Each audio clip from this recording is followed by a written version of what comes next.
አየ ፈርድ አባቃ በቤታ አየ ይህ ስም በኦሮሞ ሕዝብና በሚወዱት ሰዎች መካከል የሐውልት ያክል የጸና ታሪክ የማይሽረው በማይጠፋ ቀለም የተጻፈ የዘመን አሻራ ያረፈበት ትልቅ ስም ነው። ጅርቱ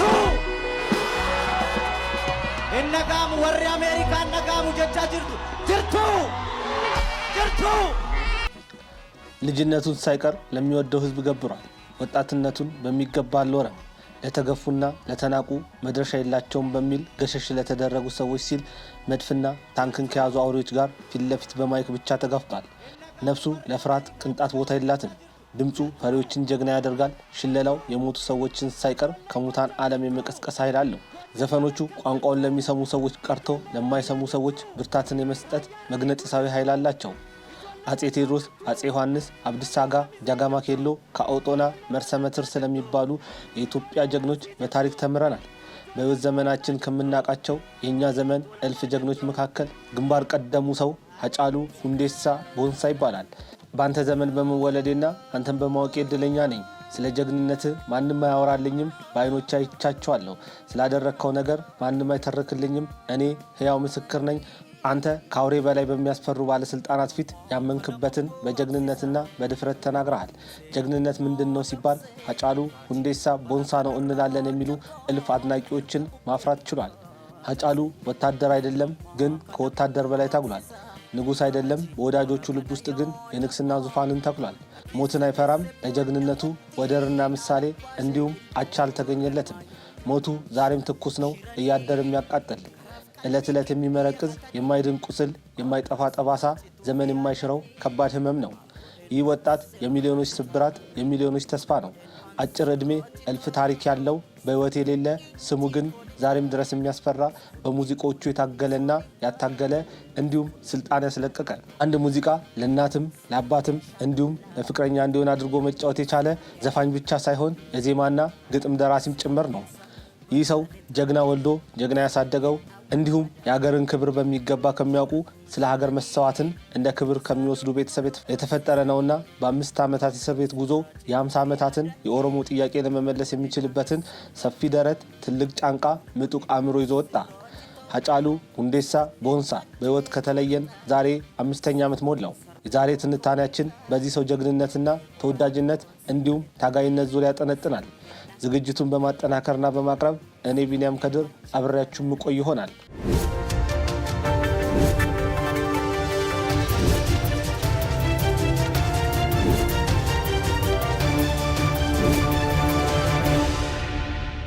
ተገፉና ለተናቁ መድረሻ የላቸውም በሚል ገሸሽ ለተደረጉ ሰዎች ሲል መድፍና ታንክን ከያዙ አውሬዎች ጋር ፊት ለፊት በማይክ ብቻ ተጋፍጧል።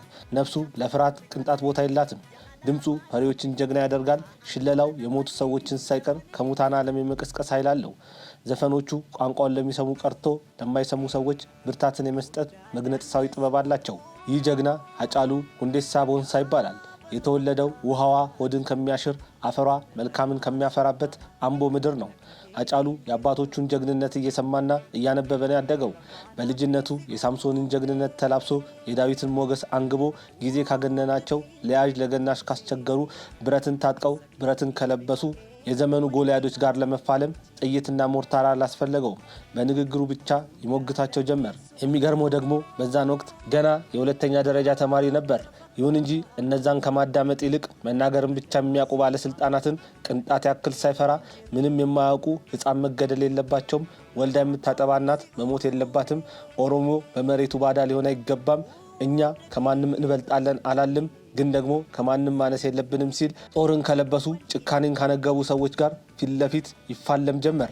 ንግግሩ የከበዳቸው ለመብቱ መታገል ያንገበገባቸው ተናግረው ማሳመን የማይችሉ የነበራቸውን ስልጣንና ኃይል ተጠቅመው ያንን ምንም የማያውቅ ትንሽ ልጅ በመፍራታቸው ምክንያት ያለምንም ፍርድ ለ5 ዓመታት በእስር ቤት እንዲቆይ ያደረጉት።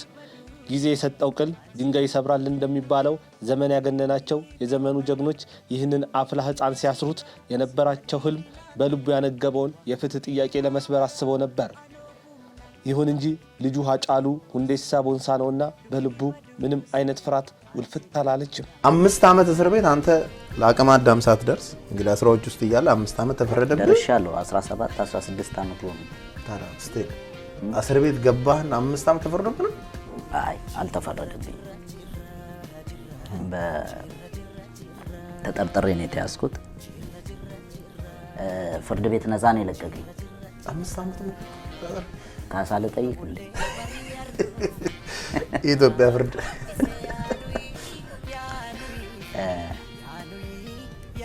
ከዛ በኋላ ነው እንግዲህ በአጋጣሚ የመጀመሪያው አልበሜን ታውቀው ከሆነ ሰኚ ሞት የሚለውን እንመጣለን።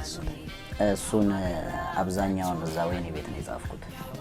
ይሰበራል ያሉት ሃጫሉ በ5 ዓመቱ የእስር ቤቱ ቆይታው በስሎና የትግል ስትራቴጂውን አሳድጎ ፈጣሪ በሰጠው መረዋ ድምፅ ተጠቅሞ ከሲኦል በላይ የሚያስፈሩትን የህዋስ ሰዎች ይታገላቸው ጀመር። ይህ ሰው ጀግና ወልዶ ጀግና ያሳደገው እንዲሁም የሀገርን ክብር በሚገባ ከሚያውቁ ስለ ሀገር መስተዋትን እንደ ክብር ከሚወስዱ ቤተሰብ የተፈጠረ ነውና በ5 ዓመታት የእስር ቤት ጉዞ የ50 ዓመታት የኦሮሞ ጥያቄን መመለስ የሚችልበትን ሰፊ ደረት፣ ትልቅ ጫንቃ፣ ምጡቅ አእምሮ ይዞ ወጣ። ሃጫሉ ወታደር አይደለም፣ ግን ከወታደር በላይ ታግሏል። ሃጫሉ ንጉስ አይደለም፣ ግን በኦሮሞና በተገፉ ህዝቦች እንዲሁም በሚፈሩትና በገደሉት ሰዎች ልብ ውስጥ የንግስናውን ዙፋን ገንብቶ ንጉሰ ነገስት መሆን ችሏል። ይህ ወጣት በዚህን ያክል ደረጃ እንዲወደድ ያደረገው ዘፋኝ መሆኑ አይደለም። ይህንን ሰው በዚህ ደረጃ እንዲፈቀር ያደረገው ለአንድያ ነፍሱ ሳይሳሳ በሚንቀለቀል እሳት ውስጥ ተራምዶ ብረትን ከለበሱ ታንክን ከታጠቁ በየዕለቱ የሞትን ደብዳቤ ከሚጽፉ እልፍ ሰዎች ጋር ብቻውን ታግሎ ልክ ዳዊት እስራኤላውያንን ከጎልያድ ድንፋታ ከፍልስጤማውያን ጉራ እንዳዳነቻው ሁሉ በሞት ፊት ሞትን ተጋፍቶ የኦሮሞን ህዝብና መላውን ጭቁን የኢትዮጵያ ህዝብ ከህዋት ቀንበር ነፃ እንዲወጡ ማድረግ ስለቻለ ነው። ዛሬ በእያንዳንዱ የኦሮሞ ቤት ብትሄድ የሃጫሉን ፎቶ ማየት የተለመደ ነው። መኪናዎቻቸው ሳይቀር የዚህን ልጅ ጀግንነት ይናገራሉ። እያንዳንዱ የኦሮሞ ወጣት ልብ ላይ የሃጫሉ ፍቅር እንደ እሳተ ገሞራ ይንቀለቀላል። የዚህ ሰው ፍቅር ልክፍት ነው። የንቅሳት ያክል በደም ስር ውስጥ ገብቶ ልብን ሰቅዞ የመያዝ አቅም አለው። ስለ ሃጫሉ አለማሰብም ሆነ አለማውራት አይቻልም። ሃጫሉ ለሰራው ስራ መታሰቢያውን ዘንድ በቆመለት ሐውልት ስር እልፍ ወጣቶች በየዕለቱ ተሰልፈው በተሰበረ ልብ እንባን ባቀረሩ አይኖች ውስጥ ተዘፍቀው ለጀግናቸው ይገባል ብለው የሚያስቡትን የጀግናን መስዋዕትነት ያቀርባሉ። ሃጫሉ ሁንዴሳ ከ5 ዓመት የእስር ቤት ቆይታው በኋላ ሱሲ ቡና በሚለው ዛሬም ድረስ እንደ አዲስ በሚሰማው የፍቅር ዘፈን የሙዚቃውን ዓለም አሃዱ ብሎ ተቀላቀለ። ይህ ዘፈን ቋንቋውን በሚሰሙትም ሆነ በማይሰሙት ሰዎች ዘንድ ለመወደድ ጊዜ አልፈጀበትም ነበር።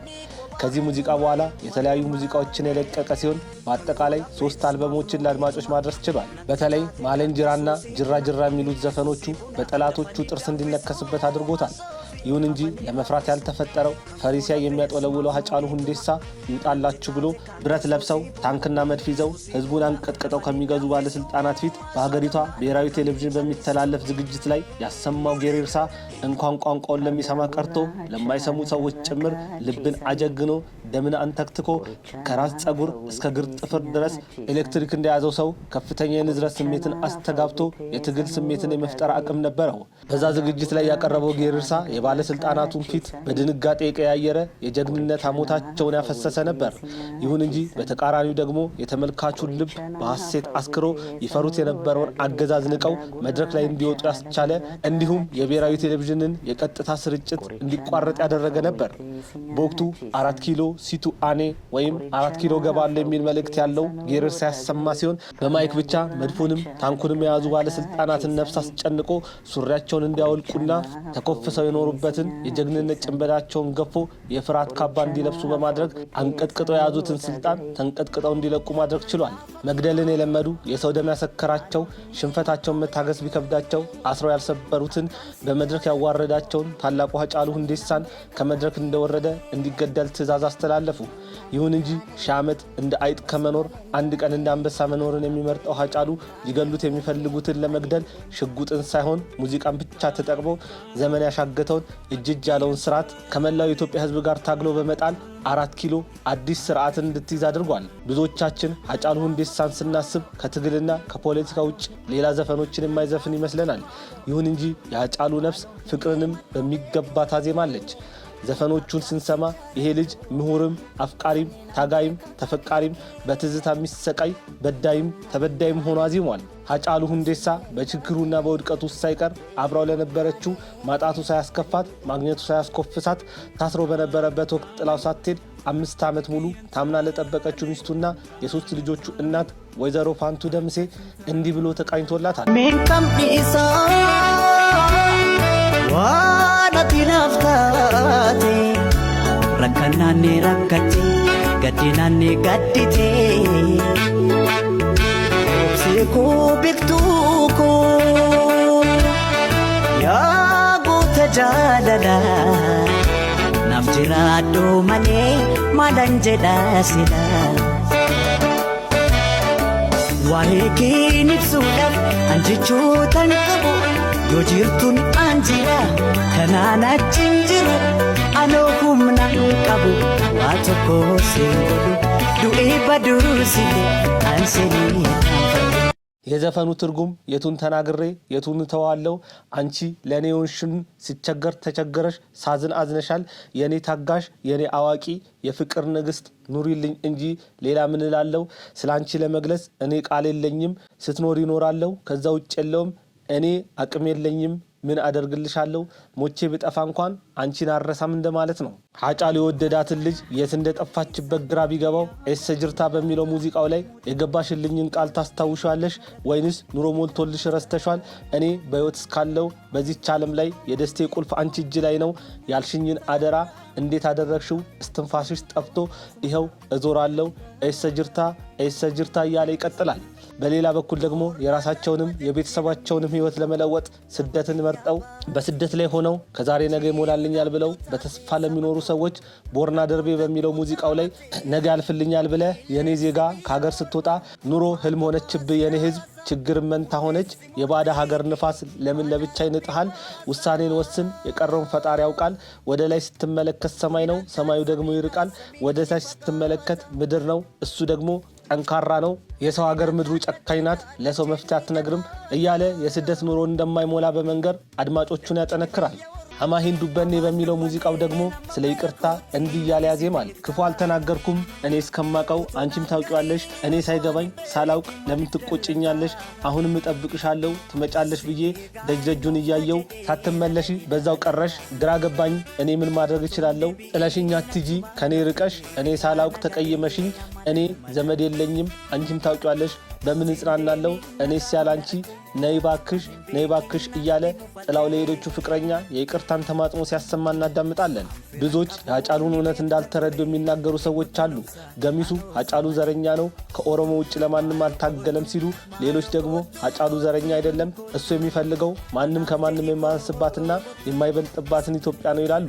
ዘረኝነትንና ዘርን በሁለት መልኩ ማየት አስፈላጊ ዘር ማለት አው ዘር አለኝ እንጉዳይ አይደለም እኮ ሲል ያልበቀልኩ የሰው ልጅ እንዳለ ዘር አለ ዘረኛ ነህ ካልሽኝ ግን ዘረኛ አይደለም ምክንያቱም እኔን ያሳደገኝ እና የወጣሁትን ከኦሮሞ ማህበረሰብ ነው በኦሮሞ ማህበረሰብ ዘረኝነት ይኮንናል በገዳ ሲስተም ውስጥ ዘረኝነት ይኮንናል ገዳ ማለት ገደብ የሌለው ዲሞክራሲ ስርዓት ያለበት ነው እኔ መሆንም ማለት በሆነ እኮ ባስተርጓሚ ነበር ኢንተርቪው የምትጠይቂ ሃጫሉ ዘረኛ እንዳልሆነ ከዚህ ንግግር መረዳት ይቻላል ይህንን ሰው ሳይገባን አተነዋል ለመረዳት ብዙ ጥረት አላደረግንም ይህ ወጣት ይገሉኛል ብሎ በጠበቃቸው ሳይሆን አይገሉኝም ባላቸው ፈሪዎች ከተገደለ ዛሬ 5ኛ ዓመት ሞላው በዚህ አጋጣሚ ሚዲያችን የሃጫሉን ነፍስ ፈጣሪ ማራት እያልን ለአድናቂዎቹና ለመላው ቤተሰቦቹ ልባዊ መጽናናትን እንመኛለን።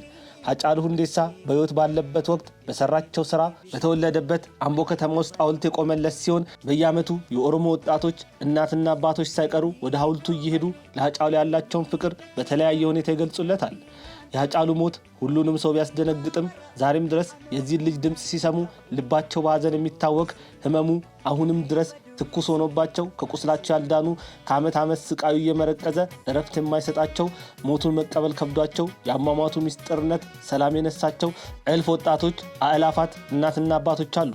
የዚህ ልጅ ሞት በቀላሉ የሚረሳ እንዲሁ እንደዋዛ የሚተው አይደለም። ሁሉም ነገር እያደረ ትኩስ ነው። ተኝተው በተነሱ ቁጥር ስለ ሃጫሉ አለማሰብ አይቻልም። ሐዘኑ እንደ አዲስ ይሰብራል። ሞቱን ባሰብን ቁጥር ዛሬም ድረስ ድንኳን ጥለን ነጠላ ዘግዝቀን ማቅ ለብሰን አመድ ነስንሰን መቀመጥ ያምረናል የሚሉ እልፍ ሰዎች አሉ። ሃጫሉን የሚወዱ ሰዎች ህመምና ስቃያቸውን በልባቸው አስቀምጠው እለት እለት ስለሱ እያሰቡ በህይወት እያለ ለሰጣቸው ተከፍሎ ለማያልቀው ውለታው የሰኔ ወር በገባ ቁጥር የሃጫሉ ሁንዴሳን መልካም ነገሮች የሚያስቡበት የመታሰቢያ ፕሮግራሞችን እያደረጉለት ይገኛል። ብዙዎች ሃጫሉን አርአያ አድርገው እንደ ሃጫሉ ሲናገሩ፣ እንደ ሃጫሉ ሲዘፍኑ፣ እንደ ሃጫሉ ሲራመዱ መመልከቱ እንግዳ ነገር አይደለም። ይህ ስም በኦሮሞ ህዝብና በሚወዱት ሰዎች መካከል የሐውልት ያክል የጸና ታሪክ የማይሽረው በማይጠፋ ቀለም የተጻፈ የዘመን አሻራ ያረፈበት ትልቅ ስም ነው። በዚች ምድር እልፍ ሰዎች ተወልደው ሞተዋል። ሲታወሱ የሚኖሩት ግን ጥቂቶቹ ናቸው። ከነዛ መካከል አንዱና ዋነኛው ሃጫሉ ሁንዴሳ ቦንሳ ነው። ስም ከመቃብር በላይ ይኖራል እንዲሉ በስራዎቹ በድፍረቱና ነፍሱን ስለ ወዳጆቹ አሳልፎ የሰጠው ሃጫሉ ሁንዴሳ ዛሬም ድረስ ስራዎቹ ሕያው ሆነው ስጋ ለብሰው ስለሱ እየመሰከሩ ይገኛሉ። በሀገራችን ፖለቲካ ላይ የተለያየ እንቅስቃሴ የምታደርጉ ሰዎች ከሃጫሉ ሁንዴሳ መማር የሚገባቸው አንድ ነገር አለ። ይህም ነገር ላመናችሁበት ነገር ሳትሰርቁ፣ ሳትዋሹ፣ ሰውን ሳታስገድሉ በእውነትና ከልባችሁ ታገሉ። ከዚያ በኋላ ነበሩ ጠፉ የማትባሉ ዘመን የማይሽራችሁ በየጊዜው የምትታወሱ ትሆናላችሁ። ሃጫሉ ሁንዴሳ በሕይወት እያለ የምትማርበት መምህር ነው። ሞቶም የሚያስተምርህ አስተማሪ ነው። ሃጩ ሰላም ለነዛ አይኖች ይሁን በአድዋ ድል ላይ ከፍተኛ ሚና የነበራቸውን ጀግኖች አርቀው ላዩት። እንዲሁም ሰላም ለነዛ ታሪክን አግዝፈው ምስል አድርገው ለተመለከቱ ውብና ማራኪ እይታዎች ይሁን። ሃጩ አንተ ዘፋኝ ብቻ አይደለክም፣ ደራሲም ገጣሚም ጭምር ነበርክ። ሃጩ ሰላም ለነዛ ታሪክ ለማይዘነጋቸው ቁጭ ካልንበት አስነስተው ውስጣችንን እንደ ሳተ ገሞራን የሚያፈነዱት እንደ ኤርታሌ ለሚያንተከትቡት ግጥሞች ይሁን። ሸልል ሸልል ፎክር ፎክር ለሚያሰኙን ታንክና ባንኩን ተቆጣጥረው ህዝብን ጭጭ ምጭጭ አድርገው የገዙ ባለስልጣናትን ሱሪ ላስወለቁ መቆሚያ መቀመጫ አሳጥተው እረፍት አልባ ሌሊቶችን እንዲያሳልፉ አድርገው ስልጣን ላስለቀቁ የርሳዎች ሰላም ይሁን። ሃጩ ሰላም ለእጅ እነዛ ውብ ግጥሞችን ለጻፉት፣ ሰላም ለድምጽ ከአዋፋት የላቀ ውብ ዜማን ለሰጡን፣ ሰላም እኩልነትን ለሰበኩ ልሳን ለአፍቃሪ ንጹህ ልብ ይሁን። ሰላም አንተን ወደ ምድር ላመጣች የተባረከ ማዕፀን ላላት እናት ይሁን። ሰላም ለከናፍሮች፣ ሰላም ለልጆች፣ ሰላም ለሚስት፣ ሰላም ለእኛ ሳናውቅ ጠልተን ስናውቅ ለረፈደብን ሞት እውነትን ለገለጠልን ሰላም ሃጩ። ሃጫሉ ሁንዴሳ ቦንሳ አንተ የሚሊዮኖች ተስፋ የነበርክ ደግሞም የሚሊዮኖች ቁጭት የሆንክ እሳቶችን በድምጽ ውሃ ያደረክ ከጨለማ ጋር ታግለ ፀሐይን የፈነጠቅ ለተጨቆኑ ነፍሳት የታገልክ ነፍስን የነታደሰ ብሩ አምላክ የነዋቆ ጉቱ ፈጣሪ ዘመን የማይሽረው ላፈጣጠሩ ቀዳሚ ለስልጣኑ ወሰን የሌለው አምላክ በሰላም ያሳርፈው። የሃጫሉ ሁንዴሳን 5ኛ ዓመት አስመልክቶ ከማል ሚዲያ ያዘጋጀነው ልዩ የግለሰብ ወግ በዚህ ያበቃል። በቀጣይ ሳምንት በሌላ ትንታኔ የምንገናኝ ይሆናል። መልካም ሳምንት ይሁንላችሁ። ከትንታኔው ጋር ቢኒያም ከድር ነበርኩኝ። ፈርዳ ጉራቻ ለገረካቺሰኒ ቆሪቻና ፈዊቴ ሲኛቺሰኒ ቆሪቻና ፈዊቴ ሰኖ ዳጋይ